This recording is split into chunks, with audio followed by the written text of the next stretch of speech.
Assalamualaikum warahmatullahi wabarakatuh. Selamat malam semuanya. Perkenalkan, nama saya Unira, NIM 2138051. Saya berasal dari Prodi IPS. Tujuan video ini dibuat yaitu untuk memenuhi mata kuliah filsafat. Di sini saya akan menjelaskan sejarah filsafat ilmu. Selamat menyimak penjelasan selanjutnya. Pengertian filsafat. Filsafat berasal dari bahasa Yunani, filosofia, dikenal dalam berbagai bahasa seperti filosofik dalam kebudayaan bangsa Jerman, Belanda, dan Perancis, filosofi dalam bahasa Inggris, filosofia dalam bahasa Latin, dan falsafah dalam bahasa Inggris. Para tokoh yang pertama yaitu filsafat tidak lain dari pengetahuan tentang segala yang ada. Tokoh yang kedua Aristoteles, bahwa kewajiban filsafat adalah menyelidiki sebab dan asal segala benda. Dengan demikian, filsafat bersifat ilmu umum sekali. Yang ketiga, Cicero, filsafat adalah sebagai ibu dari semua seni. Ia juga mendefinisikan filsafat sebagai ars vitae, seni kehidupan. Tokoh yang keempat yaitu Johann Gottlieb Fichte, yang berpendapat filsafat sebagai Wissenschaft, ilmu dari ilmu-ilmu, yakni ilmu umum yang jadi dasar segala ilmu. Adapun manfaat belajar filsafat, yaitu belajar filsafat pada umumnya menjadikan manusia lebih bijaksana. Bijaksana artinya memahami pemikiran yang ada dari sisi mana pemikiran itu disimpulkan. Memahami dan menerima sesuatu yang ada dari sisi mana keadaan itu ada. Plato merasakan bahwa berpikir dan memikir sesuatu itu sebagai sesuatu nikmat yang luar biasa, sehingga filsafat diberi predikat sebagai keinginan yang maha berharga. Filsafat pada masa Yunani. Periode filsafat Yunani merupakan periode yang sangat penting dalam sejarah peradaban manusia, karena saat itu terjadi perubahan pola pikir manusia dari mitosentris menjadi logosentris. Pola pikir mitosentris adalah pola pikir masyarakat yang sangat mengenal mitos untuk menjelaskan fenomena alam seperti gempa bumi dan pelangi. Namun ketika filsafat diperkenalkan, fenomena alam tersebut tidak lagi dianggap sebagai aktivitas dewa, tetapi aktivitas alam yang terjadi secara kausalitas. Selanjutnya, para ahli pikir Yunani kuno ini mencoba membuat konsep tentang asal mula alam. Walaupun sebelumnya sudah ada tentang konsep tersebut, tetapi konsepnya bersifat mitos, yaitu mit kosmogonis tentang asal-usul alam semesta, dan mitos kosmologis tentang asal-usul serta sifat kejadian-kejadian dalam alam semesta, sehingga konsep mereka sebagai pencari asal mula alam semesta, dan mereka disebut sebagai filsuf alam karena arah pemikiran filsafat pada alam semesta. Corak pemikirannya kosmosentris, sementara para ahli pikir seperti Sokrates,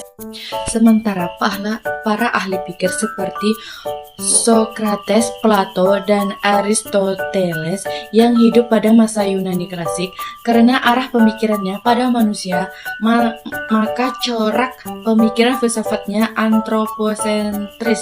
Hal ini disebabkan arah pemikiran para ahli pikir Yunani klasik tersebut memasuki manusia sebagai subjek yang harus bertanggung jawab terhadap segala tindakannya. Selanjutnya yaitu masa abad pertengahan. Masa ini diawali dengan lahirnya filsafat Eropa. Sebagaimana hal dengan filsafat Yunani dipengaruhi oleh kepercayaan, maka filsafat atau pemikiran pada abad pertengahan pun dipengaruhi oleh kepercayaan Kristen. Artinya, pemikiran filsafat abad pertengahan didominasi oleh agama. Pemecahan semua persoalan selalu didasarkan atas agama, sehingga corak pemikiran kefilsafatannya bersifat teosentris. Baru pada abad ke-6 Masehi, setelah mendapatkan dukungan dari Karel Agung, didirikanlah sekolah-sekolah yang memberi pembelajaran gramatika, dialektika, geometri, aritmatika, astronomi, dan musik. Keadaan tersebut akan mendorong perkembangan pemikiran filsafat pada abad ke-13 yang ditandai berdirinya universitas-universitas dan ardo-ardo. Dalam ardo inilah mereka mengabdikan dirinya untuk kemajuan. Selanjutnya, masa abad modern. Pada masa abad modern ini, pemikiran filsafat berhasil menempatkan manusia pada tempat yang sentral dalam pandangan kehidupan, hingga corak pemikirannya yang antroposentris, yaitu pemikiran filsafat yang mendasarkan pada akal, pikir, dan pengalaman. Sebelumnya telah dikemukakan bahwa munculnya Renaissance dan humanisme sebagai awal masa abad modern, di mana para ahli filsuf menjadi pelopor perkembangan filsafat. Kalau pada abad pertengahan yang menjadi pelopor perkembangan filsafat adalah para pemuka agama.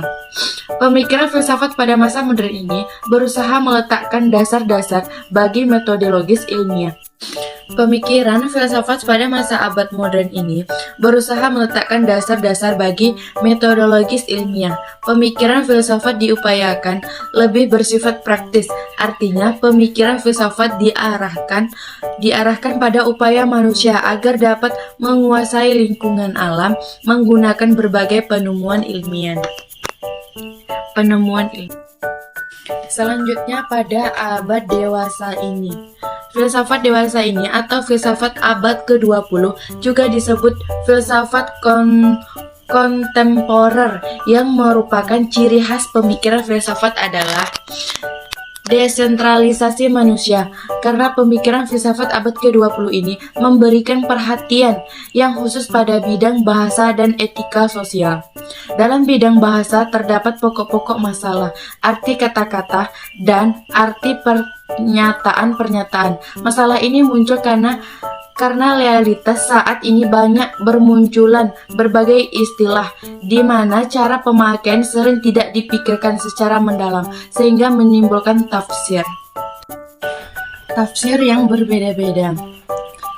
Oleh karena itu, timbul filsafat antatika yang di dalamnya membahas tentang cara berpikir untuk mengatur pemakaian kata-kata, istilah yang menimbulkan kekacauan sekaligus dapat menunjukkan bahaya yang terdapat di dalamnya, karena bahasa sebagai objek penting dalam pemikiran filsafat. Para ahli fikir menyebut sebagai logosentris dalam bidang etika sosial, memuat pokok-pokok masalah apakah yang hendak kita perbuat di dalam masyarakat dewasa ini. Hubungan antara filsafat, agama, dan budaya. Hubungan antara filsafat, agama, dan budaya. Filsafat merupakan kajian dan sikap hidup yang menggambarkan nilai-nilai luhur yang terkandung dalam kebijaksanaan. Filsafat memiliki banyak cabang filsafat seperti logika, metodologi, metafisika, filsafat agama, dan lain-lainnya. Semua ilmu pengetahuan itu saling berhubungan, yaitu juga dengan filsafat. Filsafat dapat berinterelasi dengan filsafat agama dan budaya. Untuk lebih jelasnya akan diulas setiap bagiannya.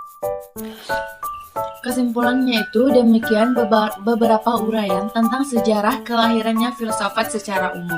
Dengan adanya ragam variasi model pemikiran filsafat tersebut dimaksudkan akan menciptakan suasana pikir generasi mendatang untuk lebih kritis, terpacu, dan terinspirasi untuk mengimplementasikan pemikiran filsafat yang kontekstual dengan perubahan zaman di mana ia tinggal.